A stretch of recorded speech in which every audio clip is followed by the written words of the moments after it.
intro. Welcome. What's good, everybody? We back, yo. We back, man. We got a good one, man. Let's do this intro though. Let's go ahead and do this. Let's get it popping. Yes, sir.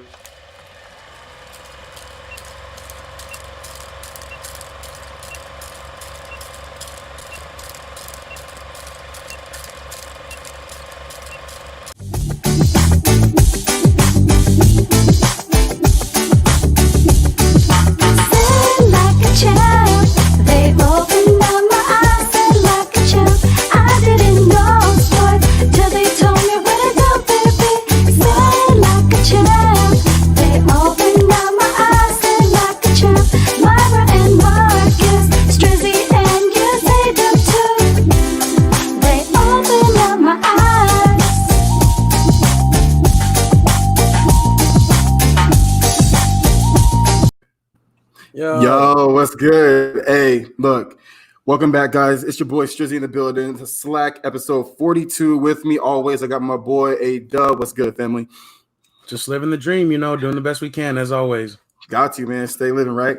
Man, we got a pleasure in the building, a special guest for us. We got Dr. Chantel Tremitiere in the building. She got her PhD out of the University of Auburn. She is an alumni, I'll say an alumni of the WNBA. I don't like saying the word retired, you know what I'm saying? So we don't say alum, you know what I'm saying? But Dr. Chantel, Auntie Chantel, welcome to the show. What's going on, fellas? Not much. We're chilling. Thank you again. I know we said it kind of backstage in a sense of kind of gracing us with your presence and time. I know you're probably busy, you know what I'm saying, hitting these long distance jumpers, first time tries and stuff on the gram right now. But again, thank you so much for being with us. We're super happy and stoked to have you. I'm excited to be here. I appreciate it. And then I look forward to hanging out with y'all a little bit and tripping out. Let's go. Hey, yeah, let's do it. Let's go. Before we do that real quick, let's bring in the rest of our people real quick. We always have the man behind the plan, super producer Marcus. He's going to be jumping in and out, but we want to welcome him real quick. And then also our permanent special guest, Ms. Myra May from Texas. What's up? Slackers? This is dope. We got Auntie on here. This is crazy, man. It's crazy. Hey, Dub, I can't hear you. Oh, you can't hear me as well? For some reason, I can't hear you. Oh, okay. I can hear everybody else. I can't hear you. Has everybody else got me or no? I got you. I got you. I'm gonna go in the back and see if I can fix some stuff too. So okay. Go ahead. All right, Strizzy, go ahead and just go ahead and go. We'll try to get mine fixed. Let her know. Okay, we're gonna try to get A-Dub's volume fixed up because we're not really sure what's going on with him right now. But A-Dub, you can hear me though, right? Yeah. Okay. Oh, what's up? So Jamie just popped up. She's a Auburn War Eagle herself. She's out of Alabama too. So yeah, she's right there with you. Oh, War Eagle. Yes, ma'am. Yes, ma'am. All right, guys. So we're gonna get into it really quick. We're gonna do a quick check in like we always do. Check in with everybody, see how they're doing during these kind of crazy times right now. But I know for myself, me and my family, and my children, and the girl, we're doing great.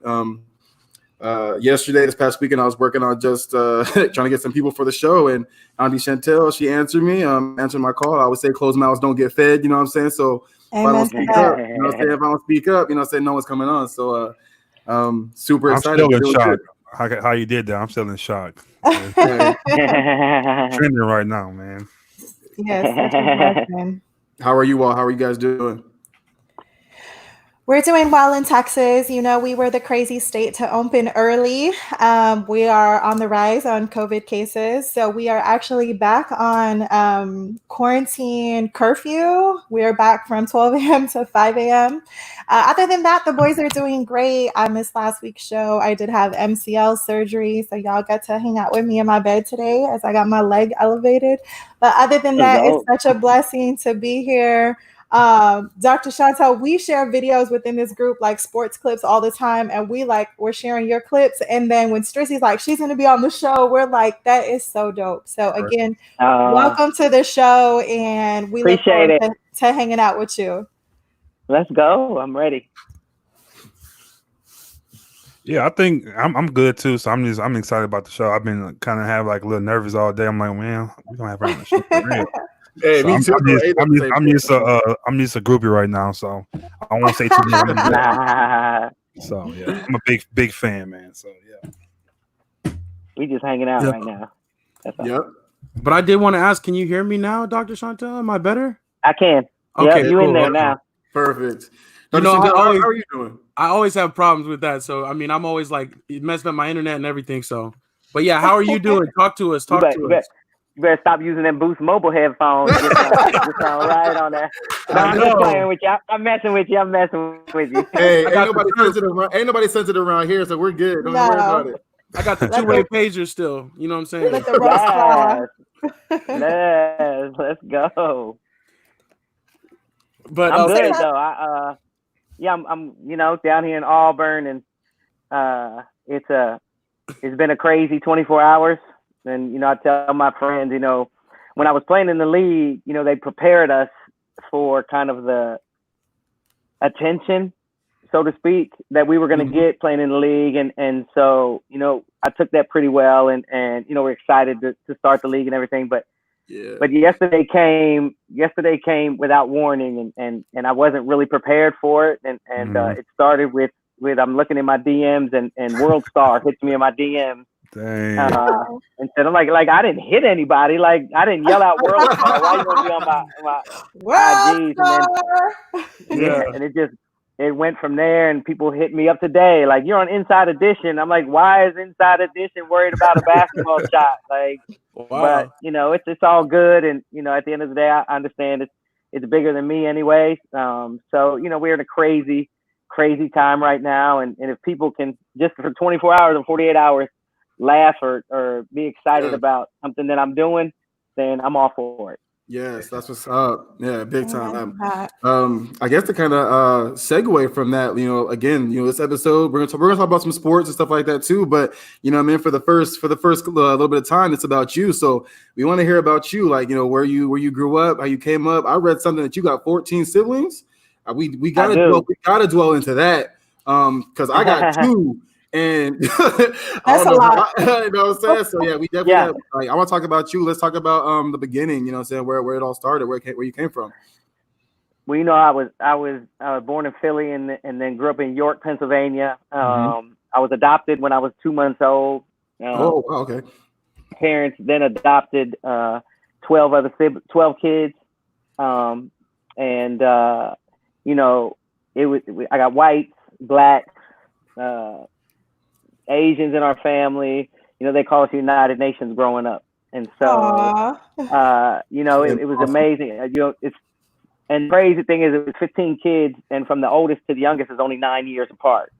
Wow. We have two sets of twins and two sets of 4 that are the same age. So my mom at one time had 13 teenagers in the house. So I don't know how she did it. Wow, bless her soul. Right. No drug addicts, no alcoholics, no one went to jail. All of us got our high school degrees. 13 out of the 15 got college degrees. So she lost her in 2017 to cancer, but she's still with us all the time. Came to Auburn. Yes, man. Came to Auburn and played basketball at Auburn. We had some good years here. We won a couple SEC tournaments and played in the national championship 3 years. And then, I went into coaching. I thought, I'm a Division I athlete. Best thing for me to do is just go into coaching. So I coached at University of Texas and UMass. And then in welcome horns. That's right. And then, this thing called the WNBA came around, and it's crazy. My story, how I got to the WNBA, is crazy how I called the director of player personnel at that time. Her name was Renee Brown. I called her and said, look, I hear that they only invited 60 women around the world for this pre-draft camp. Yeah. And so I said, look, this is who I am. I haven't played in like 6 years. I've been coaching, but I really want to, be a part of the 60 to try out. And she said, we already have our 60. And I said, no, I don't think you understand. Like, I want to be a part of that 60. She was like, Chantel, I understand your career, and it was good and everything. I was living in Pennsylvania at the time, and she said it was good. I liked your career, but we already have it. And I said, well, look, are you going to see any of the girls that you've invited to the camp? over the next couple of weeks or whatever. And she said, well, yeah, matter of fact, I am. I'll be in DC this weekend. Now, this was on a Tuesday. Well, I'll be in DC this weekend. And I said, okay. I said, well, check this out. She told me the tournament. And I said, okay, by this weekend, I'm going to be on one of those teams. I'm going to show out. Our team's going to win the championship. I'm going to get MVP. And you're going to invite me to the camp. You're going to make me number 61. That's what's up. She was like, well, I already got 60. So I called around all week, y'all, all week. Friday evening, I finally got in touch with somebody, got on a team on Saturday morning. Never played with them before.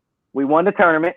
I got MVP. And after the game, she comes down with her card and she goes, I want you to be number 61. So that's what got me to the draft camp, and then I got drafted. Wow. That's phenomenal. That is crazy. Yo, we were talking about bet on yourself. Bet on yourself. Right. That's crazy. That's an amazing story. Did you play for the favorite first or another team first? Who you play for? Who you got drafted to? I got drafted. I was drafted 18th by Sacramento Monarchs, and then I played in Utah. I hated that. If I could cuss on here, I would. But go ahead. You can let it go. I hated that shit. They traded me for the number 2 pick, and I told my agent, hey, as long as I don't go to Utah, if I go to Utah, I'm firing you. Dang. And he called me and was like, Shan, they're offering the number 2 pick. And I said, cool, I'll go to Utah, but you fired. Get your head on. So that's to go. Then I played in Indiana, and then I knew at 30, I just knew it, I loved the game, but I just knew it was time, and so it, I knew I wanted to do some other things with my life, and so I walked away and I started my company, Blank, called Blank Minds, and we do production, we build mobile apps, and we build we do all kind of creative stuff. And then I said, you know what, I want to go back to school. And so 25 years after I graduated, I went back to school with kids young enough to be my children. Never too late. And was getting my MBA, right? Was getting my MBA, and make a long story short, one day felt a lump in my neck, went and saw the football team doctor, and he said, uh-oh. And I'm like, the hell you saying uh-oh for? Like, you don't say uh-oh to somebody. He's like, well, that's your thyroid. Where are you going to be tomorrow? And I'm like, I'm going to be wherever the hell you tell me to be. He's like, you just told me, uh-oh. So a couple of days later, they checked it, and then I went in for surgery. Then I found out I had thyroid cancer. So beat her ass. She should have never came around here anyway. Wow. There you go. Yeah, she didn't know you we had beat her ass. Right. And I ain't even showed on the TikTok videos yet. I'm about to show. Y'all about to see a video where I do a Busta Rhymes. Where I do a Busta Rhymes song where I'm dribbling every beat. Dang. So, yeah. But that's for later on. But we got the inside scoop, okay? Heard it here first. Right. Then the last thing was my mom, she got her doctorate, and so I always wanted to I was a baby girl, and so I always wanted to be to be like her, and I was given the opportunity to pursue my doctorate here at Auburn, and did that, and then in April, right before I got my doctorate, she passed of cancer, and so I knew I wanted to get it, and so I pushed up my date, pushed it up, and so I actually became a doctor on July 17th, which was 30 years earlier. She got her doctorate. Oh wow! On that day. That's such a blessing. That's beautiful. But I told him, I was like, look, when we do this graduation, they put the PhD students up front. I said, look, if you don't give me a seat next to me, I want an empty seat next to me that I can put my mom's picture. And if you don't let me have that seat, then I'm not gonna graduate. I'm not walking the stage. And so it took a while for them, and they did it, and I got to put her in that seat, and I walked across the stage with her in my hand. And so and to be honest, I wanted to become a doctor for my mom, but to be honest, I always thought Dr. Tremitiere sounded sexy. Absolutely. Hey, absolutely. Go do it. Yeah, so I did that. Right. I was teaching, and And then now I'm just like, you know what, let me play. I've been training kids, and so I would after every training session, I would shoot from half court from them with them. And so in the 2 years, like, and it was always who can make it first. And so in the 2 years, I lost once. Because I was like, man, let me start putting these videos up on TikTok. I don't even know what it is. People were like, you're on the For You page. I'm like, what the hell's the For You page? I don't know what that is. and so I just started doing them, and just, you know, I just wanted to have fun. And my nieces wanted to act up, and they would call me auntie. So then people, you know, I posted a few, but people started coming after me, like, oh, you can't do it with a boys ball and blah blah blah. So then I was like, oh, you fucked up. I had to let them know. So now I'm coming for you. So I changed my name to Auntie Chantel, and I came for him a couple times, and then, you know, did it. And next thing I know, it's crazy. And now I'm with y'all. So yeah, short story, but yeah. So I was gonna ask you. So the Instagram video. So it's funny. So like I've actually been kind of like watching you on Instagram, and I want to say yesterday around the time that I messaged you, you had like 11,000 followers. You have like 32 today. You like blew up. Yo, what's your phone like right now? Because I can only imagine. I'd be so annoyed. Like it would be off somewhere. Like do not disturb. Like, Street, you know what my phone is on? My phone is on do not disturb. It's cool. And it was crazy on TikTok. Like 2 weeks ago, it was at 5,000. Yeah. And now we had like 250,000. You know, that's crazy. But, you know, like I said, but at the end of the day, like, you know, and I'm honored, but I tell you this, y'all, after all, even the thousand, one thing I'm mad about, and then one thing I think is most proud. One, I'm mad as shit that on Instagram, Twitter, and TikTok, I still don't have no damn blue check, but it's cool. It's coming. It's coming. Give me the check, bro. It's coming. You can apply but for out of it? everything, I did apply for it on Instagram. I did it yesterday. Okay, so good. See. If not, then that next challenge, I'm going to call out social media. And there you go. They try just the way the story of your life has been, where you got to call people out to make it happen. Hey, you got to let them know. Auntie is here. Make me verified. Mm-hmm. I was gonna in my last video when I shot the ball like on the run and got back in the car and acted like I was asleep. Like I was literally gonna say, I was gonna say, wake me up when I have a blue check. Yeah. But I was like, dang. But I mean, it's been great, y'all. It's been great. And then I get to meet people like y'all. And I said, but one of the best things, and I said it, like, I'm not really a starstruck. You know, I've gotten to meet a lot of people in my life and whatever. I wasn't starstruck until somebody told me that Barack Obama followed me. Then I was like, ooh, yeah. That's getting screenshot. That's getting shared. That's an old I'm bringing that up at like parties and everything. Like, you know, Barack followed me, right? Right. That's gonna be my what's your name? Oh, Barack followed me. Tremitiere. Yeah. That's my shit right there. That's it right there. I have to. This has been cool. I have to tell you one thing I do love about the videos too. Your product placement is on point. You know, your product placement is on point. We know that, we can see it. You know, you're doing a great job. Always there. Yep. So when I was going through cancer, I had known these people who own Club Sparkle. It's Zenza, but it's Club Sparkle. They're the number one wellness company in Japan.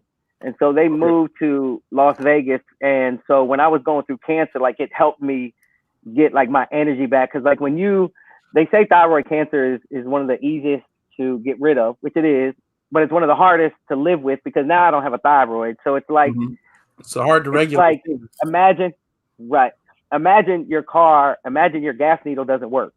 Like, you don't know how much gas is in your car. And then if you run out of gas, you're like done. That's what it is. Like if I run out of energy, you know, I never know how much energy I'm going to have. And so I needed something. And so that helped me. And then in June of last year, they asked me to be their brand ambassador. And so, you know, I said, look, you know, let's do some social media stuff. And I said, you know, what I've never seen done is product placement in videos that no one ever talks about. Because I never talk about the product. Never. Right. You know, I want people to ask me about it. Exactly. Yeah. And so when I get to 250,000, then I'm going to go live. And then I'll talk about the product. I'm going to tell them I'm not going live on Instagram or TikTok until I get verified. Fuck y'all. Yeah, there you go. My ass. Speaking of checks, Strizzy, what you do? Strizzy, what you do? You did it? yes, to get Put that it on check. there. Checks, Speaking of- stripes. Hey, that's exactly where I'm going too. So on your Instagram, we done Right. seen the check game, the Nike, the shoes. You know what I'm saying? Okay. Kick game strong. Talk about that a little bit. So not part of that Nike fam, or how is that? Big sneakerhead. Crazy. I'm huge. What's crazy is when I came back to school, they hired me as a coach at Auburn, and so for 3 years I was all Under Armour. Yeah. All Under, because that's our school. But it was free $99, so I'm gonna wear it. You get double bags, but yeah. Yeah. And so I loved it. But I knew like once my body was regulated and once I lost all my weight back, like I was like, I gotta run in Nikes.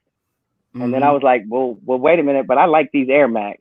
Okay, but I like these 97s. Okay, I like these Jordans. And now I bought 2 pair today. I bought 2 pair today, and now I'm at 119 pair of sneakers.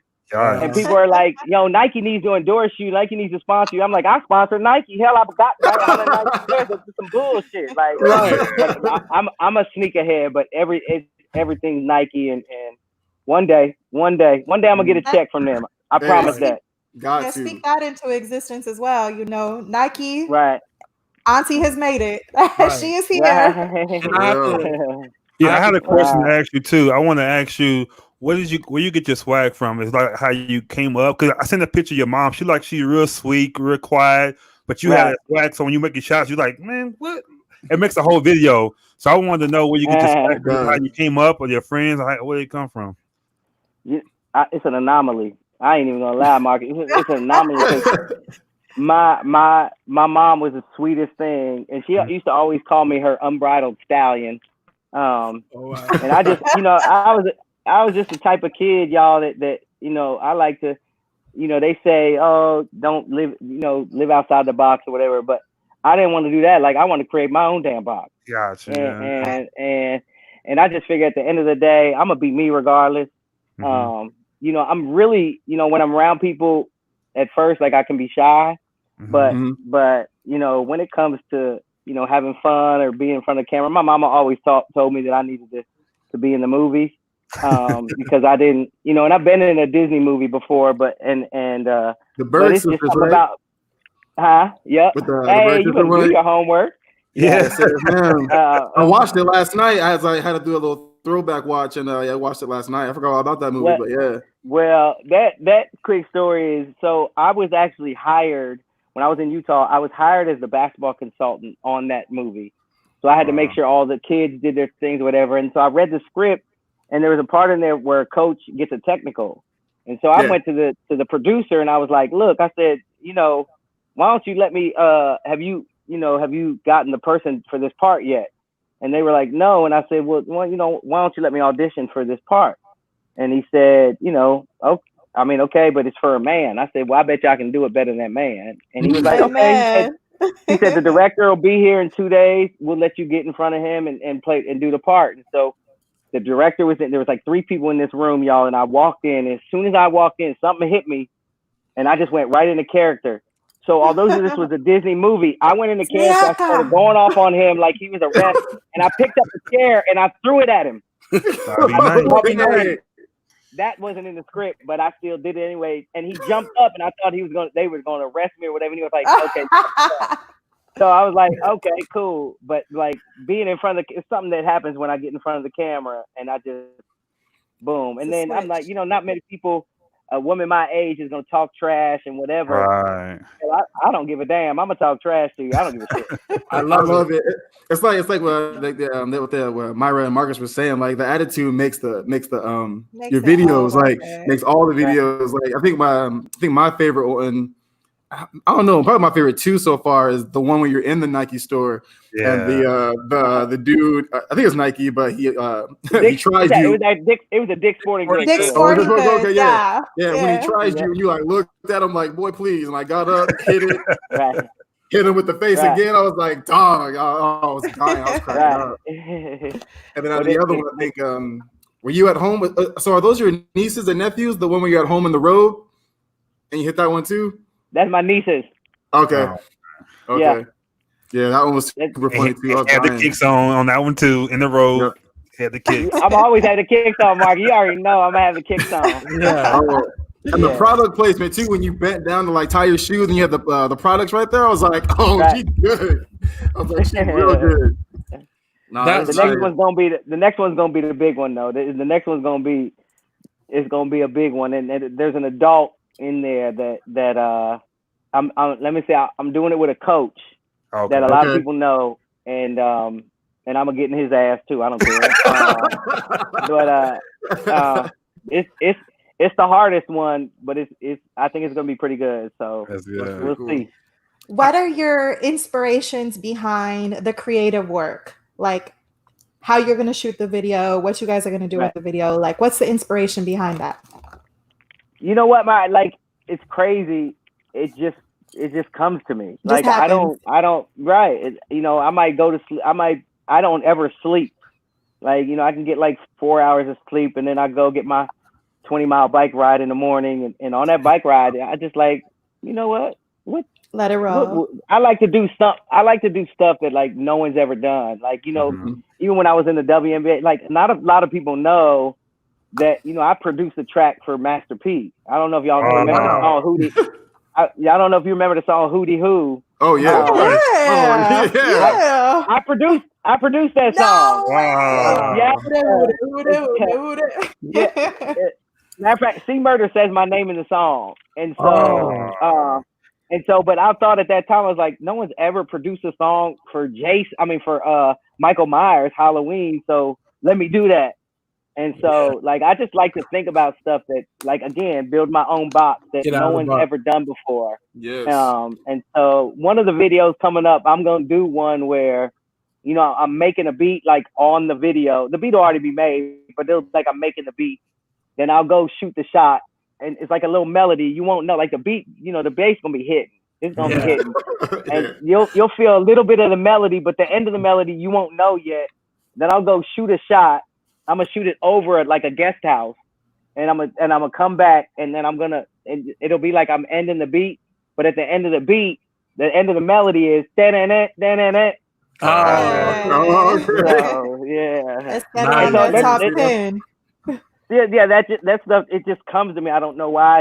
It just happens, and I'm glad that I'm blessed to be able to do something like that. And it's just about having fun. And like I told y'all, like this is so much bigger than me. And I think with all the craziness that's going on in the world with COVID-19 and all these unnecessary killings that are happening, if for 24 hours, people all over the country are talking about Auntie Chantel shooting a shot, and they're not talking about the killing in Atlanta. They're not talking about COVID-19 or whatever. Then I think I'm doing my small part. Exactly. So that's what it's about. That's the beauty, which we always talk about on our podcast. Like something about sports just unites people, no matter your background, no matter what race, ethnicity, male, female. Like just something about sports can have anybody come across the table and have that conversation. So that's absolutely amazing. The creative mind just to come up with something like that and then execute, make it happen, and then see the finished product is amazing. We're loving the videos. Keep them coming. It's absolutely amazing. I know when we looked up your stuff, I saw your age and I'm like, man, that's inspiration too. Like to stay on top of your health, to keep it going. So just keep inspiring us. Thank you. I appreciate it. I know at the end of the day, I'm gonna have fun. I know I'm closer to the grave than I am to the womb. And I'm just gonna keep having fun until it's my time and go from there. So got to. I'm like, listen, if you're like, it's kind of funny because I'm not trying to plug myself on our own podcast, but I be doing I'll be doing these comedic videos too. You have to check me out on Instagram from the page. Just check me out or whatever. So if you're ever in Arizona or if I'm in Alabama, I'm gonna look you up. We have to do something together. For sure. But yeah, I took this quarantine time to, get look at my creative side and start having some fun with some of these videos too. Because I agree, like it's taking my mind off of a lot of stuff that's going on. Can't take it completely off because a lot needs to happen. You know what I mean, with everything going on. But you know, like you said, if you can take 24 hours to make somebody laugh or smile, you know what I mean, it definitely goes a long way. And your videos have definitely been that for us. I can guarantee you that. It's been super fun watching it. I did have one question for you. One other question for you before we get into some of these topics, and hopefully you can stick around and just kind of rock with us a little bit. But I saw something. It's called Blank Minds. I think you're involved in. Can you tell us what that's about? What's going on with that? That's my company. And you told us a little bit about it, but a little bit, yeah. Well, I always knew, like, so the tagline for the company is "Within its emptiness lies its infinite substance." And so, you know, if you think about blank, you know, you fill it in with anything. And so because my mind works crazy all the time, you know, I thought, well, you know, if I want to write films, and because right now Netflix is looking into my life story, and so I'm like, you know, I want to do films, but then I want to do graphic design, or I want to hire some people to build some mobile apps. And so I never wanted to be limited on what I can do. I never wanted to put a limit, a box on my life. So I figured, you know, think about it in Genesis 1-2 in the Bible, you know, God started with a blank. And so, you know, and so I wanted to come up with a company that's just, you know, blank. We're going to have blank gear. You know, our blank gears is scheduled to release in June. I mean, in September, June. It is June. In September. And so basically it's just whatever my mind thinks about when it's blank, boom. That's what we're going to create. And so that's why we did Blank Minds. So that's awesome. That's awesome. I love that. Appreciate it. I have one more question too. What is your PhD in? My PhD is in educational leadership. Oh, that's what's up. That's what my master's is in. Oh yes, come through with the master's degree. I actually just took the GRE. I'm applying to my doctoral program right now. So God willing, we'll be in those steps here shortly. Just like you told me, you got to speak that in existence. So speak it into existence, absolutely. Right. Come on, Doc. Let's go. I know when you said earlier, like, you know, doctor, like my last name's Garcia, like that sounds super sexy. So when people are like, excuse me, Dr. Garcia, like I don't even correct them. I'm like, yeah, like go ahead. Right. When I tell people like now, like I'm like, you know, and that's Mark, you talking about a little bit of swag, like when you get that PhD, the swag hit different. And so now, for the first couple of days, like people would call me like, Shan, congratulations. I'll be like, no, it's doctor. What's up? Respect on my name. Right. And that's what I say, like on some of the like the TikToks and all that. I'm like, look, you can, you know, and I'm gonna have the good and the bad comments, and it doesn't bother me. You know, if your comments are good or bad, it still says more about you than it does about me. But and I said, you know, you can call me anything you want, but just make sure you put doctor in front of it. I made that. I earned that. She ain't playing with y'all. Nah. All right, let's hey Dub, let's segue into some of these sports topics, but really quick before we go before we segue into the sports stuff. I saw something on your page that you said that like kind of like really hit me, and it's one of your sayings. It says, "I don't live every day like it could be my last. I live it like I'm glad yesterday wasn't." And I almost wanted to save that for the end, but I don't know why. Something about that saying just like really got me, because you know we do constantly say live every day like it's your last, but I'm changing mine. I feel like I'm gonna start living like that. And again, just dropping knowledge on me, you're not even realizing that you're doing it. So again, like I said, we appreciate you, and we're gonna get into some of these sports topics. So I want, you know, if you got the time, if you're not doing anything, we'd love for you to stick around.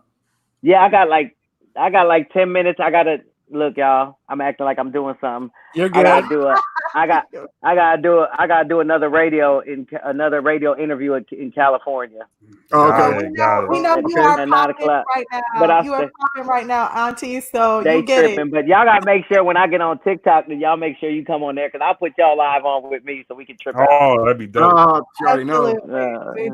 But I ain't doing it till I get that damn check. We're gonna help you push it too. We're gonna get a blue check. We starting a petition right now. Matter of fact, you know what? Y'all did it. tomorrow I am shooting a video where I'm getting ready to shoot a shot, and I'm gonna do something. I'm gonna be dribbling or whatever, and I'm gonna get ready to shoot a shot, and I'm like, no, I ain't doing another video until I get a blue check. Oh yeah. And I'm gonna repost it. I'm gonna repost it. You know what I'm saying? Repost, share, tag. That's what I'm gonna do tomorrow. So yeah. Absolutely. Real quick before we let you go, we'll definitely let you get a little bit of rest and a little bit of break in between before your radio show. But we might be out your way because I have to admit, I'm actually a Georgia fan. I got a rep for my Bulldogs, so I know as detailed as rivalry. Look, bro. Wait a minute. So we're supposed to be going out to Athens. The connection's going bad. You're cutting out. No, I'm playing. It's all love. But if we get down there for a game, It's that's all not too love. far. That's not too far. So we might have to run into Until we beat y'all ass this year in football. So that's what I'm waiting for. We'll have to see. It's always a great matchup. It's always a great matchup. So definitely. I just never understood the Eagle though. You're the Tigers, but it's the War Eagle. But okay, let me explain break that for down everybody for out there. Thank you. So we are the Auburn Tigers. That's it. We are the Auburn Tigers. Our war cry is just, we yell War Eagles. That's it. Gotcha. We yell War Eagle, but we're not the War Eagles. We're the Auburn Tigers. And that's just what we yell. That's the war cry. And because we some intellectuals here at Auburn, so we understand it. But you gotta be part of Georgia. It's like we the Georgia Bulldogs. Woof woof, go dogs. Right. All we know is right. Well, sometimes you gotta, no disrespect, but sometimes you gotta dummy it down for people. So all we know, Georgia Bulldogs, woof woof. All we know is go dogs, sick 'em. That's all we know is sick 'em. Yep, you're right. We don't do nothing. But shook 'em, like shook. Don't you shook corn? No, sick 'em. Sick 'em. Yeah. So you promoting violence at Georgia? You know what I'm saying? Somebody sick 'em. You know what I'm saying? We yelling, let's go. And y'all like sick 'em. That's look at this sweet little bulldog. He's not hurting anybody. You lucky I don't have nothing Auburn. Oh yeah, I do. I got. I see a lot of Auburn stuff. I see a lot of Auburn stuff with you. I know you're always repping. Right. But I can't really rep too much now because I love them Nikes and Auburn's Under Armour. They got to switch back over. Yeah.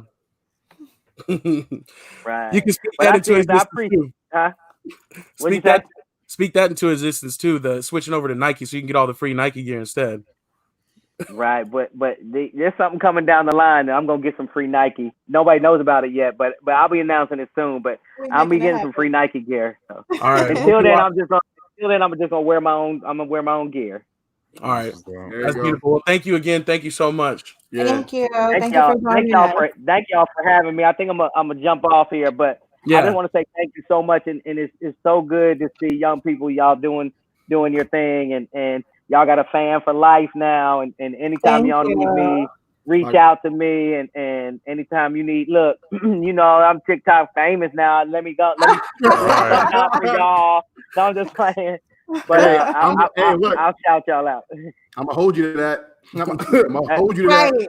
Auntie done got her check. We need a plug. We need a shout out. When I get my check, I'm plugging y'all out. Yeah. I'm gonna say when you get that check, don't forget about the little people. You know what I'm saying? Success. My mama told me success without a successor is a failure. So I'm pulling everybody with me. Yeah.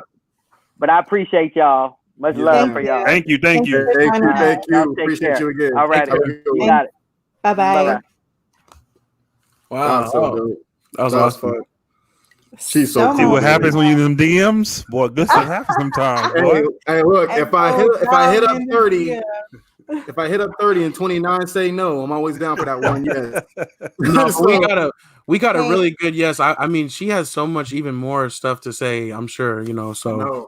Man, I forgot you got her at the right time though. Like she's really hot right now, and you got her on here. That's amazing, dude. That's crazy. I'm not playing, dog. Yesterday when I peeped her, she had 11K. She's at like 32 now in less than 24 hours, fam. Less 24 hours. She's more than dope. I tripled her Instagram following.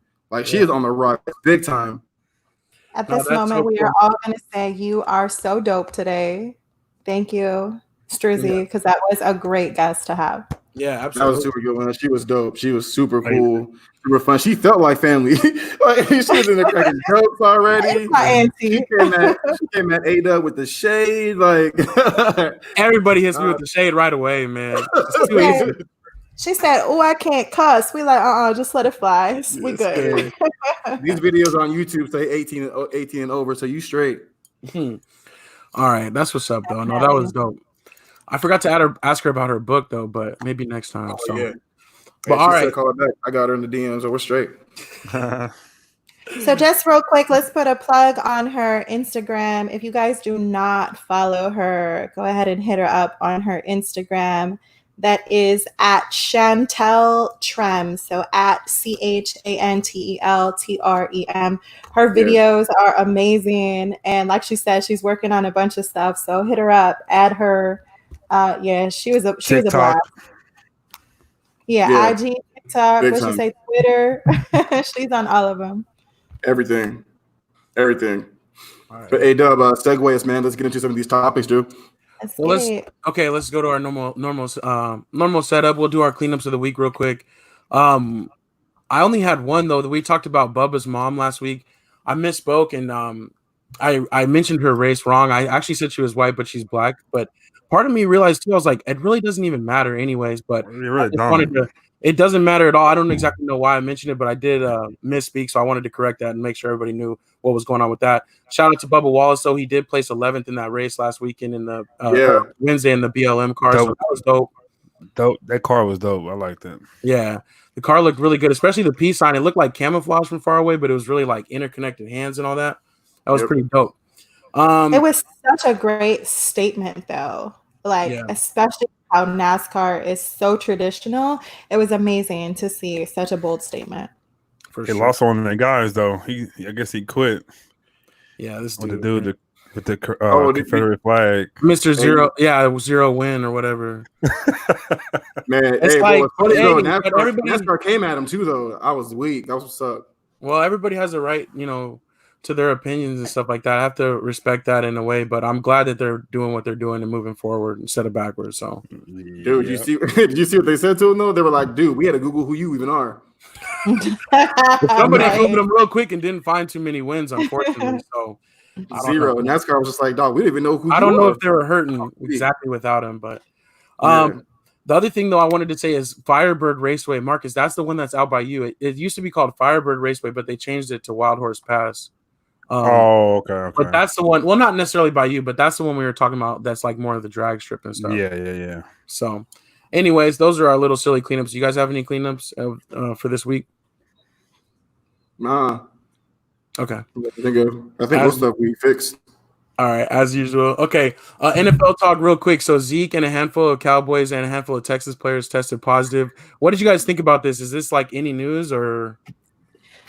I mean, Texas opened up so early. I mean, it's bound to happen. Like the virus is not gone. So they're having workouts. I mean, I know here locally we were already having strength and conditioning training for next football season. We've had such a rise in cases that they've like shut down all local high school strength and conditioning. I just want to tell y'all that COVID-19 test is no joke. Like I had to get it done before my surgery. I literally felt like they were scratching part of my brain. It's horrible. It's horrible.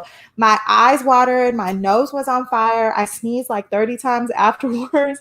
I could not get my nose together for a while after that. So that test is no joke. And that swab is huge. So somebody said last week that's like going on the water and you get water under your nose and that feeling. That's how it feels. Yeah, that's the worst. That fire in your nose where you just can't get it to come together.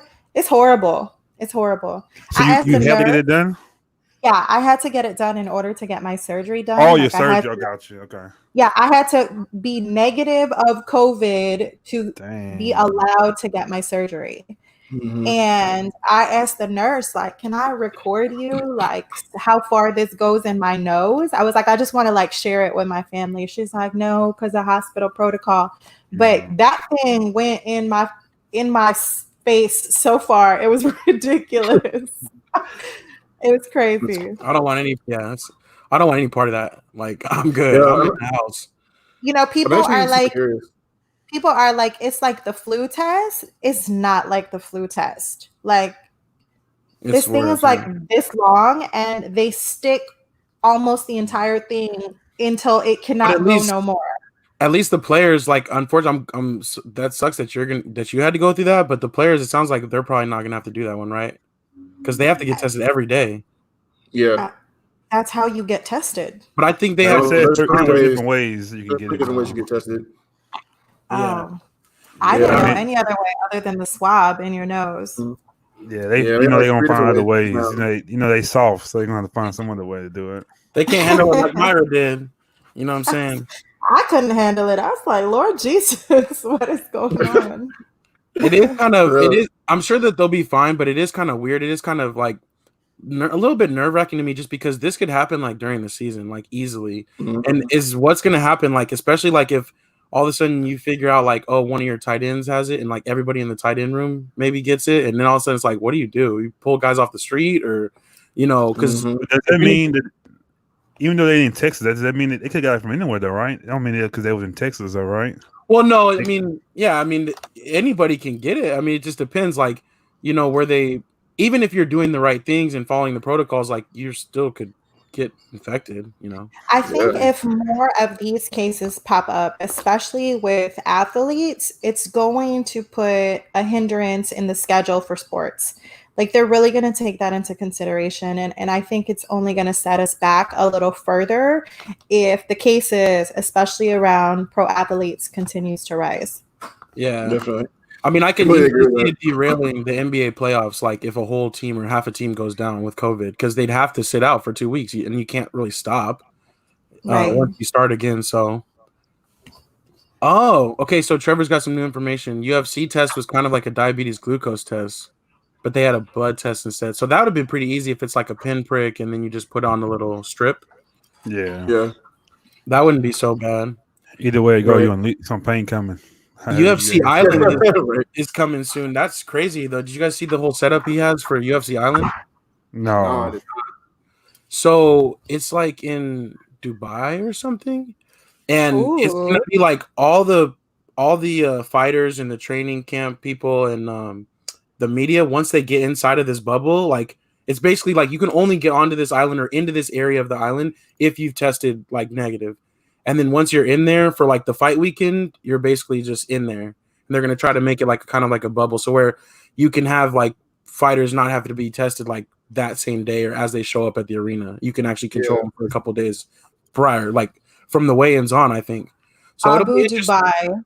Yeah, it'll be interesting to see how it goes down. But not every sport can really do something like that. So I don't know. Definitely. Football's going to be tough because it's such a contact sport. That's the only thing that kind of sucks is they're constantly going to be touching one another. So if somebody has it and they're not aware that they have it, but we'll see though, because like A-Dub said, like they're supposed to be getting tested like daily or something like that, or before they get into their strength and conditioning rooms, the weight rooms, all that fun stuff. So they're going to be going through a lot of testing. So I can't imagine that they're going to be getting nose swabs on the daily. So they're going to have to figure out one of the other two ways to get tested. If they're going to be getting tested every single day. So we'll see. Since they have it, like Zeke has it, so is it like what do? You just got to stay away from everybody? You quarantine yourself in again, just for like 14 days or whatever. Yeah, until you get negative. A negative test. He said he felt good. He said he didn't feel like sick or anything. So, but that's the only thing that sucks. He could still be playing or whatever. Like he could still maybe be healthy enough to play, but it's like you can't be out there infecting other people. Exactly. So, and I heard he was pretty upset though that his test results got leaked. He didn't come out. Oh, yeah, but I don't think it's supposed to come out. Well, he claimed, HIPAA, and it's interesting. I mean, we know about HIPAA or whatever from our profession a little bit, but it's only certain entities that covers. And the way it came out from the reporter and the fact that his agent like basically confirmed it. Yeah, it's not really like anybody revealed his medical records. They didn't say anybody else, but Zeke I heard so far. They say anybody else? No, they just said Texas and Cowboys. Right. Oh, JR, it says fantasy football league is gonna be wild for real. If players are going out, like especially wide receivers, just grabbing 5th and 6th string wide receivers to fill in for a weekend and stuff just like that. It's crazy. Not just that, but if you do like the draft the way we did, where you have to like bid on them, like can you imagine? Like we were gonna have there at the end. Man, It's gonna be trash. I thought I had such a good team, and it didn't really work out for me at all, man. Wah, wah, wah. The children of Thanos were not very good this year. But They maybe were next year. That was my first time doing the money draft thing, though. I've been doing It's fantasy football. such a blast. I It's know fun, dude. it's kind of weird for me, but I'll hopefully do better this time. Yeah, the It's first time's such a always blast. tough because you don't really know what to expect. But And you got to like, know your people that you're going against too, like Mark True. and everything. Like I remember Marky Mark, like I got him a couple times. It was pretty funny. And then it's There's funny players. because you're bidding against your friends to get like that marquee player. Like it's such a blast. Strizzy knows his boys better as far as like who they might like or how they might bid and stuff. That's the one thing I feel like I know a little bit better this time, maybe if I'm invited back. Oh no, it's gonna go out again for sure. But that's the hard part about it too. It's like everybody knows I'm a Panther fan. I'm gonna go after Christian McCaffrey, so everyone gonna bid him up super high, and I'm gonna say like he's sitting at $70 or whatever. I'm like, okay, I gotta get this mug now. I'm all the way up here. Right. That's hilarious. All right. Anything else for NFL talk though? I mean, I did see one thing though. I did Marcus see with the Whataburger. Hey, Whataburger, can we get sponsored? hey, we ride for Whataburger. Hey, we do. The I bacon stay of eat Whataburger. Texas. They right on the corner by my crib. Wait, what do they call it in Arizona? Because in Texas they call it the beacon of Texas. What do they call it in Arizona? Whataburger. I've seen that on one of their commercials before though. That tagline. Yep. Yeah, they're And it's still, I'm telling y'all, it's still better than Texas. Like it just tastes different. I don't Just hit know. different in Texas. Yeah, it's just a different flavor or something. You know what I'm saying? I think it's a So, season of the meat too. They put extra season on it or something. I don't know. I don't doubt it. We'll do a Sprite got a comparison. little extra crisp to it. Yeah, it's just better. But I was gonna say for football talk, Roger Goodell came out and he really went and talked about the the BLM movement some more. He finally said Colin Kaepernick's name. You know what I'm saying? But on top of Colin's name, he mentioned Eric Reed and also Kenny Stills as well. Just all that kind of stuff. So I thought that was pretty cool. I was happy that he finally did that because he's really been avoiding it. Because nobody ever wants to seem wrong, like they did something wrong. But I felt like he finally came out and was like, we should have listened to Cap. He's like, we should have listened to Colin Kaepernick, 4 years ago when he made this about social injustice and police brutality, not about the flag or our military or our country. And he's like, we failed at that. We failed at that. So I was happy that he finally kind of came out and said those things. This is surprising me though. Him coming out saying this kind of stuff. I'm like, wow, this guy is changing over. Like extensions, he's trying to get that extension or something. Full 180. One of the things that really hit me is that, man, he made like a full 180. But can you imagine how much progress we would have had now in 2020 if the NFL would have taken precedence and addressed the issue back when it happened 4 years ago? Yeah. You know what I'm saying? I kind of feel like they could have put a mark on it and be like, if the NFL supports it, we would be at a different place in the world right now in 2020. Yeah, but also I think it means a little more now too. So you can start from here and go forward too. Of course. It's just a little. It give a little more value. So I could take it either or, but I think now it just makes it a little more like cool. Like he's found acceptable. He's trying to do the right thing. And then so from here on, you can make things because things are changing. Like we said last week, man. Like times, like I know before we said that, but I really feel like it's going to change this time. So you can see different things happening. So that's kind of good. I agree with you, Marcus. Last week, you and I talked about the first message that Roger Goodell said, and I was kind of in my feelings a little bit about it because I felt like he should have said it a long time ago. Mm-hmm. You know what I mean? So I was kind of like, so I was glad that he said it, but in my head, I was kind of like, man, a little too late. But after we've seen it progress and go a little bit forward, it was like, you know what, Marcus was right. Like, I'm glad that he came out and said it, whether it was then or now. Like, mm-hmm. I'm glad that he's still not standing behind what he was standing behind, and he's going forward. Now, if he could just get the owners, to kind of jump on board. That's old men. So it's gonna be tough. Yeah, it's definitely gonna be tough. With that statement, there was a release of like the highest contributors to the current president's presidential campaign, and a lot of professional sports owners were on there, like some of the highest contributors to his campaign. So can we get it to that point? You know, can we get some owners to come out and, you know, admit to their wrong? So I think that's the next step. That's the next phase. I really like how a lot of people are pushing for, well, if that's your way of talking about Colin Kaepernick, then let him back in the league. Let him have a job again. So it's great conversations to have. You know, as we talked about several weeks ago, the uncomfortable conversations have to be had in order to make change. So I really think it's headed in a positive direction. You know, better for our kids. I think so too. My two comments on it were, I mean, I understand the whole Republican campaign stuff, you know, to Donald Trump, but I'm always the cynical one, but it's like some of that too is they know like what's going to be better for their business. And Absolutely. sometimes it's as simple as that, where they put their money behind versus like whether they stand with all that stuff. Yeah. But I mean, obviously it is the good old boys club, like Marcus was referring to too. I mean, it's, you know, they have a certain sensibilities probably. But the only other thing I was going to say is I am encouraged by Roger Goodell's words.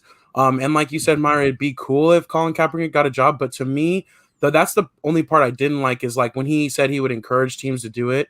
Only because some wrongs you just can't make right. It's too late. Like if we could go back in time, you know, and like even Pete Carroll's coming out with his statement saying, you know, we wish would have done differently. But it's like if he were to get a job right now, it would feel kind of hollow to me, and it would mean, you know, and it would be like it would be very scrutinized for on every different level, and I just think it's too late for that. You know, he's good. He ain't trying to play right now. He's not saying anything anyway. He's good. Right. And the positive thing about the entire situation is that he settled. Like there was a settlement for that situation. Sure. We talked about it last week. He took care of. He's fine. But I'm just saying, there's still people out there. There's still people out there though that are saying like, okay, well, if you feel that way, give him a job. And I'm like, it's not that simple. Like that's empty. Like at this point, that gesture would just be like a signal. It wouldn't really mean anything. Yeah, and at this point in time, you can't just give him a job either. Like if you want to give him the opportunity to really actually have a real workout, not like the last one that they had or that did or whatever. Like if you're gonna go ahead, if you're gonna give him like let it be a real workout. Like any other player, I feel you. I'm with you. In my opinion, he doesn't. At this point, he no longer needs to be in the league. It shouldn't even be something that he wants. He doesn't. Right, exactly. So I think at this point it's just like you're like the BLM movement is at its kind of all-time high right now. That's where you were and that's where you are. Keep riding that train because your foundation right now is on fire. And I'm on fire. I mean, like it's doing what it's supposed to be doing. So you know, what would be cool too is like the kneeler thing. It should be, to me, it should be like normal. Like people need, it shouldn't be a big deal no more. And then I don't know what Jay-Z, what his role is in the NFL, but if you want him to be in the NFL, he should have a role in the NFL, like with some kind of justice stuff, some kind of role you want to be capped so he can be seen. And that's different. He don't have to play, but he have a role with the NFL. That'll be big or something. Something like that. That'll be even doper than him playing, you know. So something like he can be a part of for a long time. But I was also say something else cool in the NFL I've seen lately. I mean, recently was the Pro Bowl being in Vegas. Yeah, I'm trying to go. Yeah. I'm really trying to go, dude. It's January 31st or something like that. Hey, that's gonna be dope, dude. That's gonna be nice. If it's open, Vegas gonna be. Dude, I'm telling you, it's gonna be open. I'm telling you, ain't no Vegas ain't gonna be open. No, I'm saying if they fill up the stands. I'm saying. What you mean? Vegas will be open, but I'm saying, are they going to put fans in the stands? Trust me. You think they don't put it? You think they don't put it in Vegas? Not us coming there. Trust me, it's gonna happen, dude.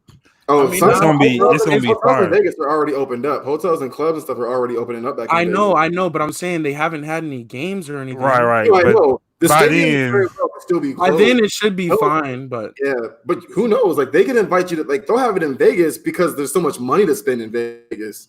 They don't need like so much more money could be there if they put fans in the stands. But we'll spend money at the clubs and at the hotels and everything else. But Strizzy, are we driving out there? I mean, it's only 4 hours or whatever, but are we driving know. out there Hey, and staying out the outside and look out the stadium?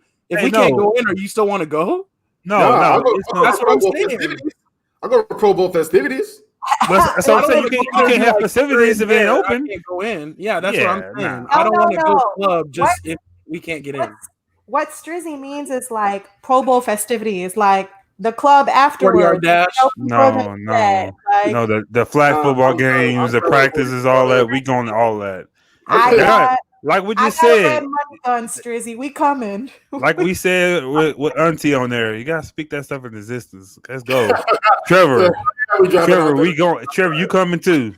Let's go, man. Hey, we'll hit up our friends Girl Chat Sports though. They're already ready. They're already making plans for it. So let's do it. And you know where I'll be at the Rio, Mr. Rio. Mr. Rio. Let's get that buffet. They got a good buffet. I ain't gonna lie. Every time hotel. But think about it like this, and obviously the Pro Bowl is not the Super Bowl, but think about all the stuff that the Super Bowl has outside of the actual stadium that you can do. And I know what you mean. So that's more so what I meant. Even if there's no fans on the inside, like the fanfare, like that stuff's gonna be out popping. Imagine all the people you're gonna see, all the celebrities you're gonna see, all the players you're gonna see who aren't actually playing. So I think that's where they're gonna make some money. People are gonna go just to go. You know what I'm saying? So hopefully we'll be there doing it by then. No, too. We'll be out there. Stop talking like that. We're gonna go. It's gonna be open, man. We gonna get them press passes. Yeah. Auntie Chantel gonna make it happen for us. If I have to make it myself, we gonna be in there. I make barcodes, all that. Let's do it. Marcus, Eileen, if you're watching, what we need is your press pass. One of your press passes. You're gonna cut the picture out. We gonna be your security. We big dudes. So get your black suit, white shirt, tie. We security. Let's go. MIB glasses. And then we're gonna have to give Mara a headset. She's gonna be her assistant, walking up there. Absolutely. Yeah, we know how to do all that. The whole entourage. I got the little earpieces, and all we're gonna be right around You know how Martin Lawrence and Blue Streak took the cop's badge? We need to get one of those slick little moves and replicate those. That's gonna be your job. You're gonna be flirting with them and everything. We're gonna right behind them. I'll take one for the team. Let's get it. All right, so January. Dang, you said all this on live. Why are we saying this on live? Stupid. What's wrong? We're gonna be blocked by ESPN again. Because we keep it a stack. Yeah, exactly. Always. Go ahead, A-Dub. I think that's all for NFL talk, though. Yes, sir. Let's move to NBA. NBA. Okay, so Kyrie came out and said what he had to say. And what do you guys think about that? Marcus, you gotta go first. It's Kyrie. We shouldn't be surprised. The world is flat. We talking about Kyrie Irving. Just come on, man. Right. Don't take that guy. And then the other guy behind him, Dwight Howard. Come on, man. Just get out of here. For me, I was like, not everybody makes Kyrie money. You can't just sit on the bench an entire year and know that you have a job next year. Yeah. So yeah. I like being a sports fan. I want sports to come back, of course. On the our timelines, it was 1 year ago, history was made when the Raptors won, and I'm like, damn, we're really missing playoff basketball right now. Yeah. And I'm with Pat Beverly. Pat Beverly says if LeBron James says we're gonna play, we're gonna play. No, but did you see? It was shade though, right? It wasn't. Because he was kind of I don't like Patrick Beverly, so I know you don't. I know you don't. That was shady. I take it in the context of the King said it. Let's play. That's why they gonna lose. Just because he said that, he gonna get dunked on by LeBron too, little punk. But go ahead, Strizzy. Go ahead. All right, I was gonna say, for me, I don't agree with Stephen A. very often, so I'm gonna continue that trend and just agree with Perk. I completely agree with what Kendrick Perkins said. He had mentioned that number one, Kyrie is always talking, but he always talks about it, but he don't ever be about it. And in my opinion, that's very, very true. Like Myra said, not everybody makes Kyrie money, so it's very, very easy for him to say. And on top of that, he's not even playing. So he's not playing. And I guess they told him something that if you're not playing, that you're not invited to Orlando anyway to root on your team or something like that. So either way, he's not going to be there. So let's just say Kyrie and KD aren't there. Those are two of the biggest names in the NBA. Yeah. If anybody can ride for the BLM movement while the playoffs are going, it's those two. Secondly, again on Kyrie, he was quoted basically saying that he would give all this up for the movement. Cool, fam, do it. He ain't doing Do that. it. Like, I don't want to hear you. I'll give all this up. Do it. Maya Moore did it. She gave up a WNBA career for this very thing. She was the best, and she was the best in the league at the time too. Like dog, a monster. In all honesty, she could have, if she got a full career in the WNBA, she could have honestly probably gone down as one of the best, if not the best WNBA player of all time. She is that good. So for her to literally walk away from the game that she loves so much to fight for stuff like this, you know what I mean? Like, that shows someone who's really, really about it. I do agree with LeBron James in the sense where he said that, why can't we do both? Because they very well can do both. You know what I mean? They can play playoff basketball, do what they love to do, and continue to, promote the BLM movement and, the fight against racism and all that stuff while they're in Orlando. I see where Kyrie's coming from, but at the same time, I also feel like he's never been the best at like thinking before speaking, in a sense, you know what I mean? And like, it's just one of those things where it's like, you guys have a new CBA deal going on next year, and right now Kyrie's kind of creating a divide. You know what I mean? In my opinion, like, he's creating a divide right now between the players, and that's something that they don't need right now, especially with going into a new CBA next season.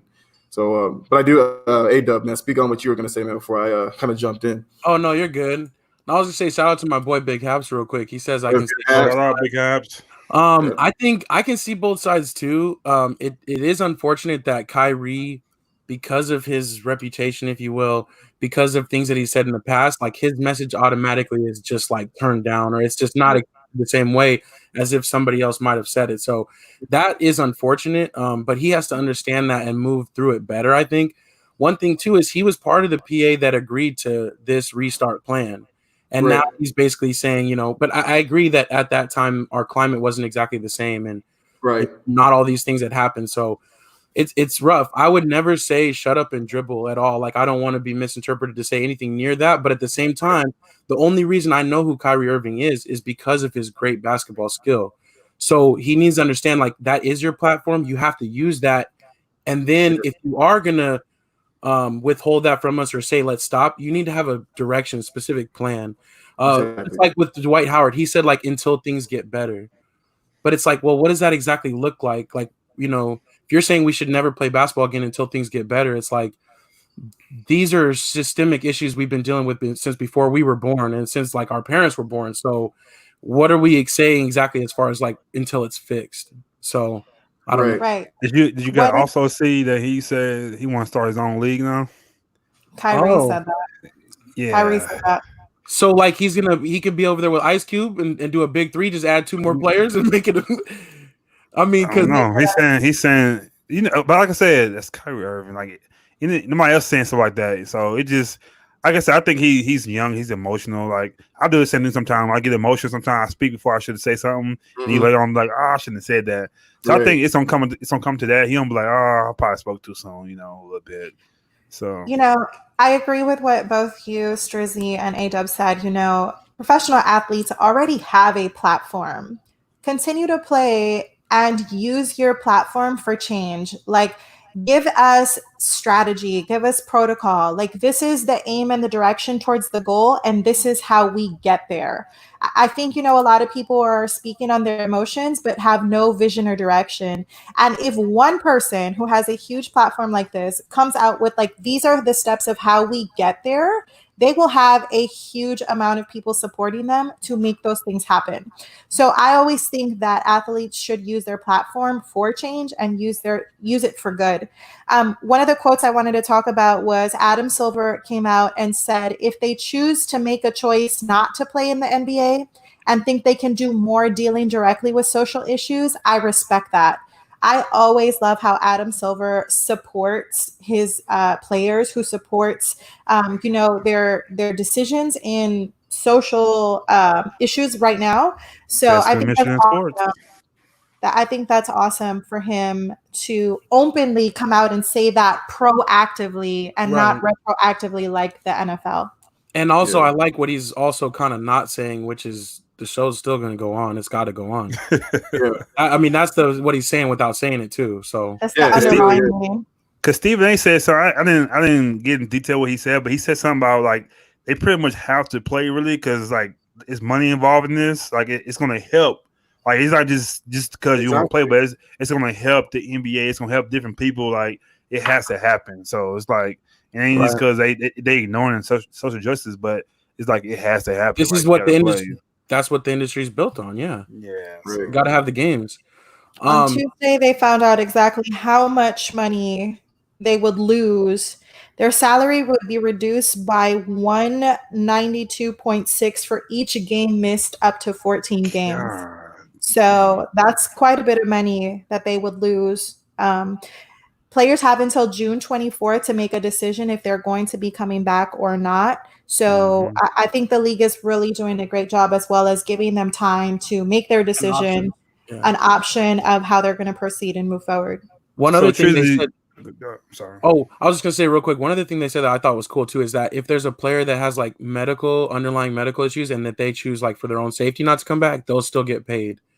Wow. So I thought that was pretty cool. But what are you gonna say, Marcus? No, I was gonna ask. So Kyrie, he was still hurt. He wasn't going to play this anyway, or he just. Yeah, we talked about this a little bit last week. Him and KD officially said they're not coming back this year. Anyway, so he did all this. Yeah. Regardless, but he's trying to recruit like in a maybe not the right way, but you know what I'm saying. Like he's sure. Avery Bradley easier to say behind Kyrie too now. One thing I will he fixed his though. Avery Bradley fixed his today. You gotta go look at his look at his post. Did he go back? Yeah, he kind of went back on it. There's one thing that I said that I thought was like really, really cool. And I don't think they're even in the playoff hunt right now anyway. Oh no, he is. That's right. He's not with the Go ahead. What were you gonna say though? Kyle Korver. He's with the 76ers now. He basically came out and said he was like, I'm writing, he's like with my African American brothers. He was like, if my he's with Milwaukee. Yeah. You walking out? Oh, my fault. You're right. Still in the hunt though. Yeah, but big time in the hunt. But he basically was saying that he's right with his African American brothers that if they decide that they're not going to play and they're going to do and ride with the BLM movement for social injustice and police brutality, he's like, then I'm not going to play. He was like, but if they decide that we're going to go play and we're going to go out there and compete for a championship because we have a legit chance at winning, he was like, then we're going to do that too. He said that. He said. He was like, I have a legit chance at winning a championship this year. He's like, but my team is not going to do it. He's like, no, you don't. My thing is, he doesn't have a shot. I want to say something so insensitive, but I was going to say, if he ain't got his brothers with him, he don't want to play on the team. They're bugs then. True. They're going to lose if they ain't playing with them. Come on. That sounds good, but they had no shot winning, so stop it, Carver. You're not winning this year. Another thing, the NBA put out specifications of how it's going to go in the bubble. So, like, teams will be in the bubble. They're not allowed to go out. They'll be in the hotel with 24-hour concierge service and VIP activities within the bubble. So they'll have, like, DJ sets, ping pong tables, and quite a few other activities. Which would that be enough for you? Goes away from the social distancing. We talking about divas here. Stop. They're not going to do that. No, they're not. They're not going to keep them satisfied with ping pong tables. It's not going to be enough. Just imagine that. All those games, that's not going to happen this whole playoffs. Like, stop. Well, it isn't with no outside interaction. July 31st to October 16th or something. That's a long time. They're going to be out and doing that thing. Yeah. But they just won't be with Mickey Mouse at the theme parks, though. I know that won't happen. I want to go there yet. No. They'll be at the club somehow. They'll be sneaking out. But that's the thing. It only takes one little COVID to hang on and come back into the bubble with them, and then it can take everything, derail everything. So it's going to be very interesting. One other thing, though, WNBA, they are coming back. They're going to have a 22-game season, so that's what's up. I'm interested to see the Mercury. I think this might be Diana Taurasi's last year, so I definitely hope she goes out on top, man. The Mercury is supposed to be good, so I still want to play her 1-on-1. I think she's the only WNBA that can beat me Dog. 1-on-1. yeah. Yeah. I'm dead serious. Hey, No. Tarazi, if you ever see this, let's do it. Like, I think if she does beat me, she beat me by 2. That's it. But anybody else in the WNBA, including Maya Moore, they can't beat me 1-on-1. I'm gonna let you do that. We're gonna have to go out to the courts soon. It ain't happening. Oh, no, man. Brittany Griner, whatever. That's get it. Brittany You're not Griner. beating me. Brittany Griner, She's not beating me. Strizzy, Strizzy, work your magic. Get back to the phones now. You got some connections to make. I'm like, You got a game to set up. my guy. I'm standing down. Diane Taurasi is the only WNBA who could beat me 1-on-1. She's the only one. You heard it We here are first. excited. We are excited to see them come back in July. So we'll be watching them, and we'll see talent as good as our super producer. So, all right. Marcus said, you heard it here first. Oh, okay. One other thing for other sports, the English Premier League is coming back tomorrow. Finally, soccer's coming back. I'm excited to watch Arsenal. It's No gonna give me fans? something to do. Still no fans there.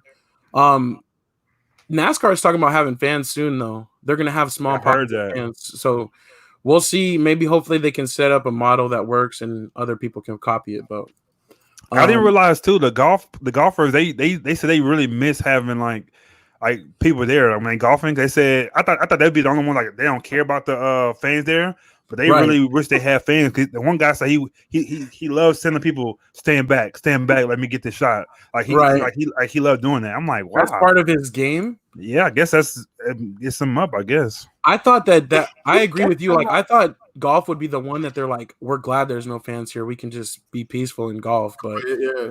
I don't know. Hey Trevor, Trevor, I'm gonna have my J's. They ain't coming off. You better lace them up tight, brother. Hey, they don't cross like that anyway. Like they don't be cross nobody like that. Like, She do. Scott. Hey, okay, so but that's what I said. She's the only one that could probably get me. Like Scott Diggett, I get her too. When I say it can't be like regular rules. It can't be no like, oh, you can't do this. No, I'm a post up, back down, all that. Like, ain't gonna be no mercy. Ain't gonna be no like letting them shoot. No, I'm blocking shots. I'm on you.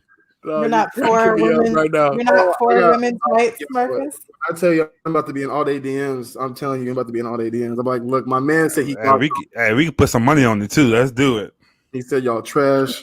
Hey, I ain't say all that. We ain't doing all that. No, he didn't say Hey, that. go tell him I ain't scared. Oh, Marcus loves the challenge. You know what I'm saying?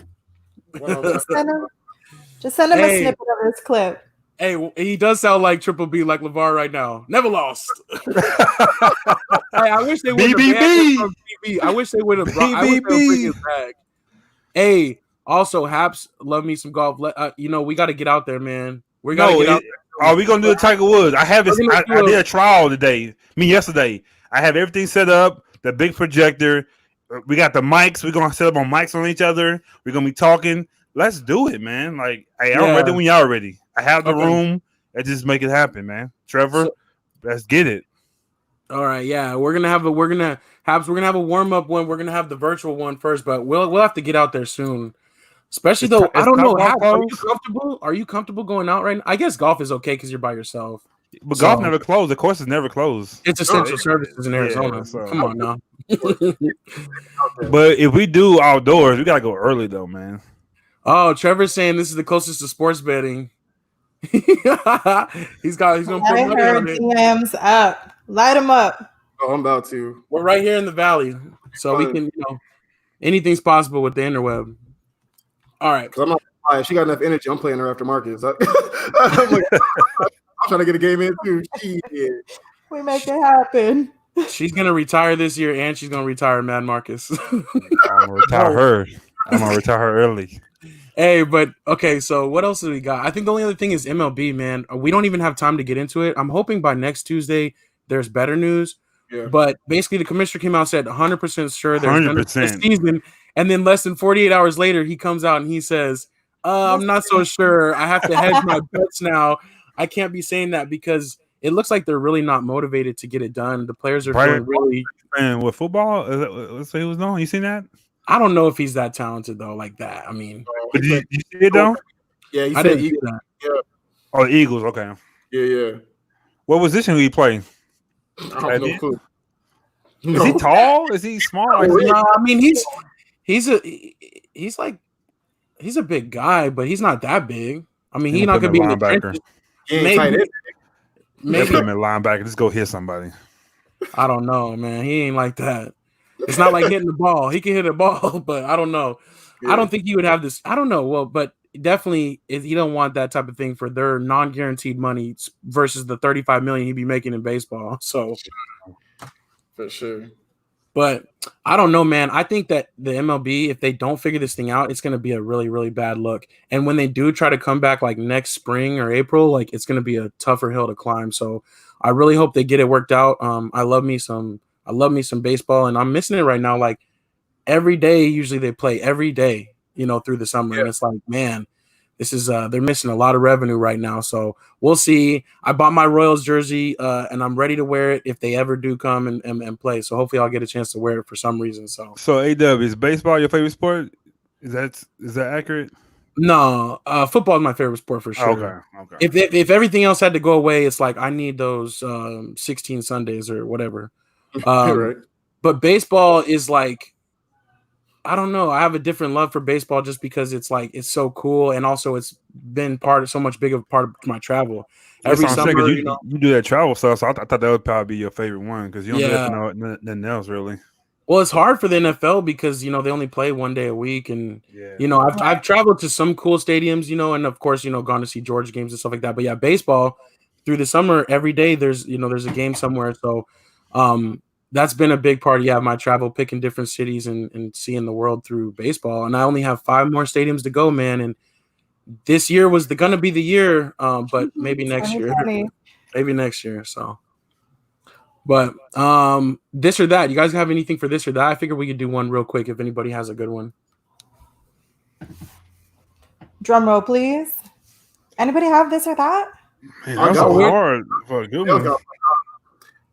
Music. I got one. I want to say music-wise, are you more of like a R&B type person or like a hip-hop, like rap type person? Shoot. I mean, you already know me. Look at me. 90s R&B. That's what I'm saying, because like 90s R&B is not R&B now. Is there really R&B now? As much as there's some? Is there good R&B? Yeah. Like there's good R&B artists right now. Like who would it be? Yeah. Trey Songz. Is he? Oh, I guess. Yeah. I mean, I'm talking about like he can't sing though. I ain't hating, but like there's no like Casey and JoJo right now. No, right? Like now is nothing like it was back. No In Vogue, no Mary J. Blige. Right, that's what I need. You know what I'm saying? Stuff like that. That's like Boys to Men. Keith Sweat, begging and stuff, But me, I'm all about the ignorant hip hop, man. I love hip hop. I'm on some rap and stuff. I listen to all different types of rap, lyrical rap, conscious rap, ignorant, trap, strip club music, everything. So, but when you get married, you're gonna have to let that hip hop go because she ain't gonna hear that hip hop, when it's like, that's why I'm not even tripping. You know what I'm saying? Not even tripping. I'm good. Yeah, that's a whole different genre, right? R&B is like love, and rap is like the most. If I go, but I'm saying that's my thing. I'm very eclectic. But I'll go back I'm like a George Benson type person. Like I go back older. You go back like Lou Rawls and stuff. Yeah, okay? Exactly. Like Isaac Hayes, like Walk On By type stuff. Like so, if I'm listening to that, I go back further, like Motown and that type of stuff. Gotcha. 70s, 80s type. I'm definitely an R&B person. Like if I'm hanging out, it's definitely R&B. But when I'm in the gym, it has to be ignorant rap. Like I am, selling drugs and pimping hoes while I'm in the gym. So I feel it. I'm with you. Music to me has always been like a mood. But like if I'm in the car driving home or whatever, like and like 90s R&B hit, it's a karaoke ride all the way home. Okay, it's a show. Yeah, Never that. I'm gonna start recording myself because it'd be on. Oh, I got one too. I just something's popping in my head. Y'all done with y'all's? Yeah, I'm good. Yeah. So I don't know. We did this one yet, but we love wings, drums, or flats. Flats. I'm drums all day. Like flats is too. No, I don't know who came up with this flats only thing. Who made that up? Who wants flats? I still don't get why you want flats. A drum you could just First off, a wrist. If you break the flat in half. First off, I am bad and bougie, and I rather do boneless because the bones is disgusting. If you can't throw bonus in there. We ask a drum or flat. We ain't going there. We not talking about easy. Which one you want? Change my this or that. So I'm saying that today. But no, if I had to do bone in, I would definitely do flats. The drum, like the cartilage on the top. See, it must be a ladies thing because now we got Jamie. We got Jamie with the flats. You went to flats, and we got half with the drums. Jamie, you from the south? Like you going what flats? Do y'all like suck the meat off the bone? Yeah, flats do have more bones. Yeah, the drums is easy to handle. Yeah, you just it's a dipping though. Like the dunk too on the ranch. Yeah, like.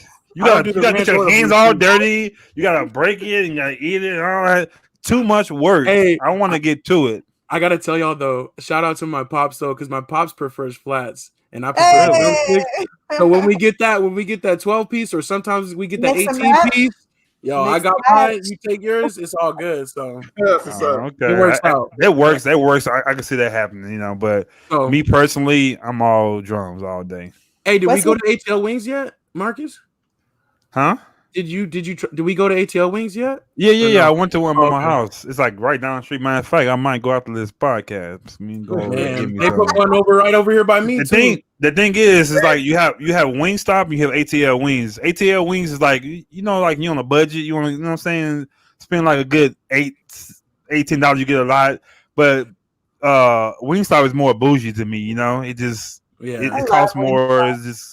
Yeah, they both good, but it just depends on what you're in the mood for. Hey, my boy is preaching right now. Flats is like the filler. For real, like we don't need that. I don't know if they have this special right now in Arizona, but in Texas, Wingstop has an all-in bundle where it's $20 and you get like a ton of stuff. You get like 20 wings and like 6 chicken tenders. Nah, they ain't here. I'll have been on top of that.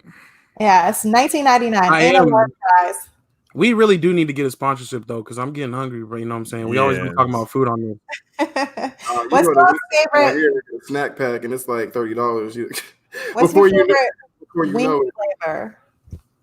I just go regular, like medium or hot. Buffalo? Yeah, just buffalo. No, I gotta do barbecue. And barbecue. I do both. Don't sleep on it. It's a new flavor. It's not new, but I've been getting a lot. It's called honey hot. Honey hot is good. It's like it's like a certain taste. I like it though, because I think Popeyes has the deeper sauce first, but now I've been going to different places who have chicken strips. They have honey hot strips now. It's pretty good. Sounds good. So, have to try the honey hot next. That's my this today. I don't know whoever's got another one. Myra, you got one or no? I'm sorry, I'm still stuck on the wings. Ranch or blue cheese? Neither. Blue cheese. Ranch. Ew. Oh, my boy Hab said too. Blue cheese or ranch. Look at y'all thinking alike. Honey hot. Strawberry hot? What is that? You get those from Native New Yorker, I think, or something. Strawberry hot, like strawberries? Like it's like a little strawberry flavor to it. I tried those once before. They're all right. But no, I don't do the blue cheese or the ranch. Honestly, I'm kind of weird like that. I don't know how to do it, but for some reason I'm eating pizza and wings. I gotta have a dipping. But I'm just doing either by itself. I don't need anything. But blue cheese it's like a certain taste to it. It's like another. It's rotten. It's spoiled cheese. It's disgusting. You don't like blue cheese? No. So you like ranch all the way? Ranch all the way. Oh, I thought you were talking to me when I said ranch. I was like, I thought that she said. No.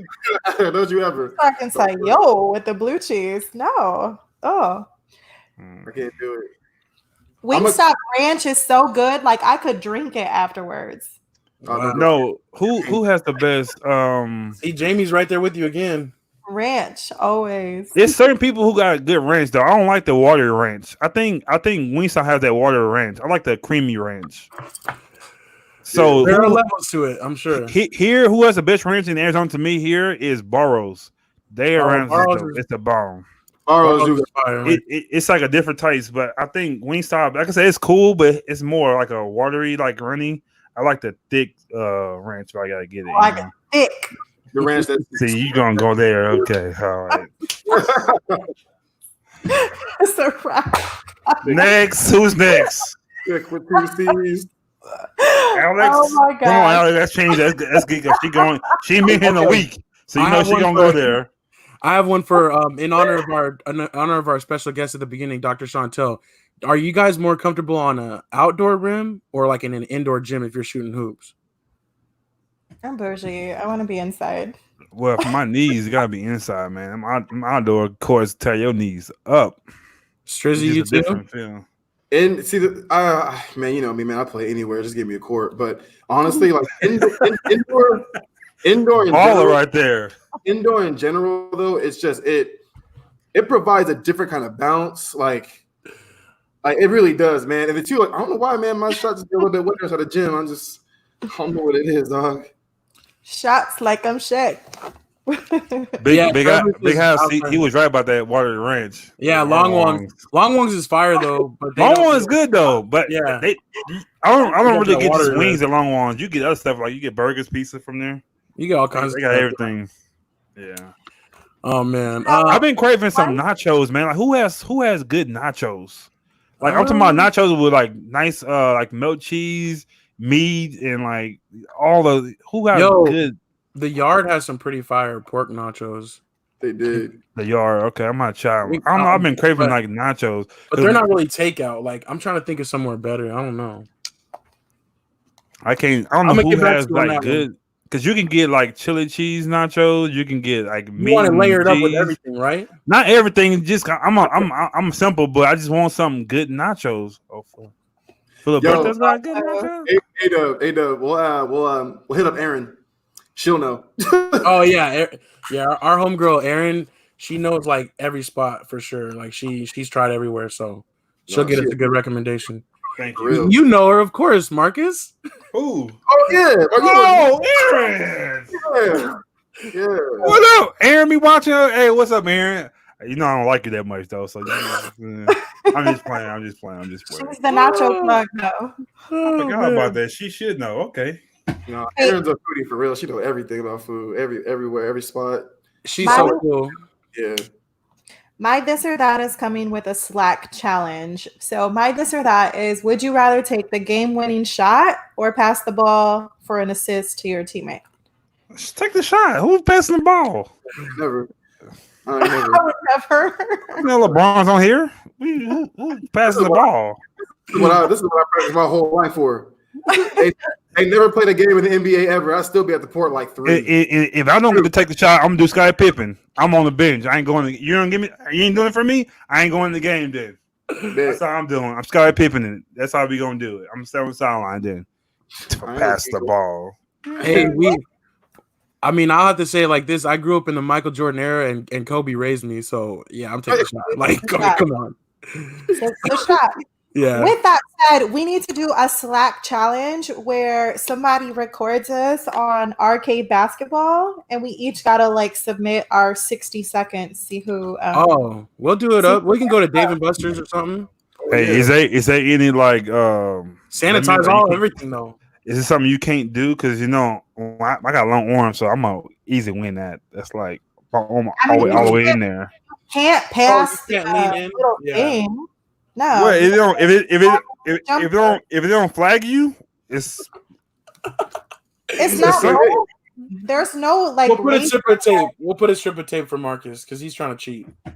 Yeah. You got to shoot it, Marcus. You want to play WNBA players and you want to shoot across the line at arcade basketball? I'm a winner. I'm just a winner. I'm trying to win. What you mean? Come on now. Every advantage. He's like, I'm taking every advantage. All the rules. Trevor said, I haven't seen that rule on the machine. Okay, do you take the shot with an unknown result or pass and know you win the game? I like that twist. Okay. I got to Let him know, Sam. Let him know, Sam. I like that. I'm still taking the shot.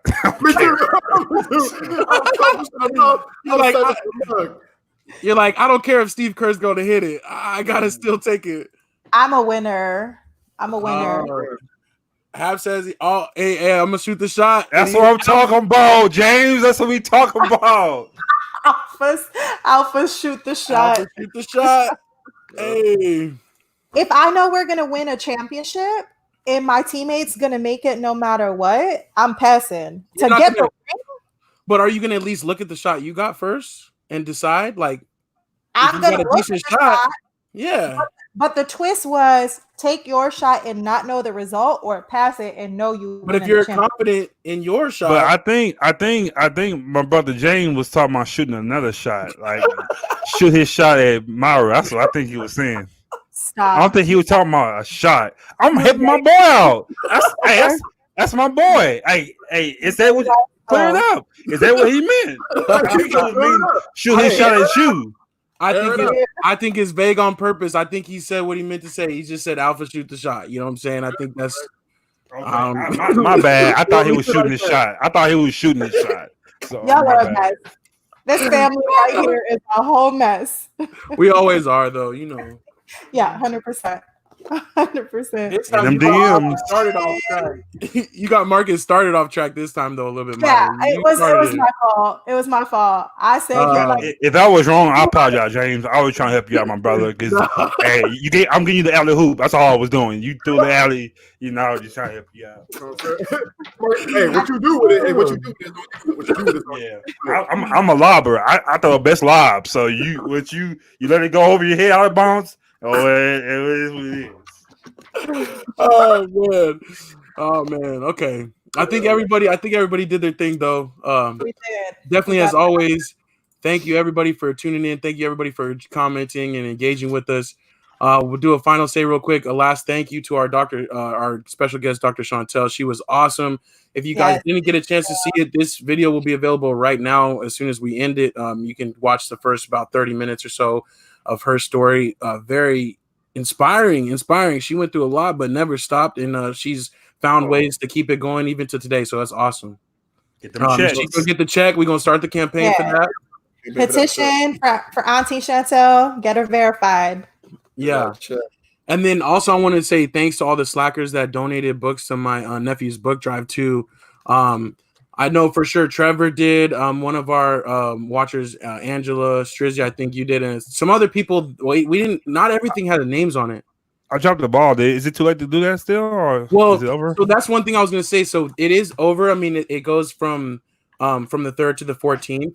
So actually, 240 books were donated this year, and then we still actually had a bunch of donations come in that we still have enough for the next book drive next year, or if we do like a little library in between now and then. So thank you, everybody. Thank you, everybody, for the support. Thank you, Trevor. Thank you, Jamie. I still didn't figure out anything about the little top fan thing. I don't know if that's supposed to happen automatically or what. So sorry about that, guys, but we do love you. We love all of our watchers, listeners. 100%. And I think that's it. Do you guys have anything else for final say? No, man. You hit the nail on the coffin, man. All right, cool. All right, well, thanks again for our lovely special guest, Dr. Chantel, and I am Ada. It's your boy Strizzy. It's your girl Myra May. Hey James, do your thing.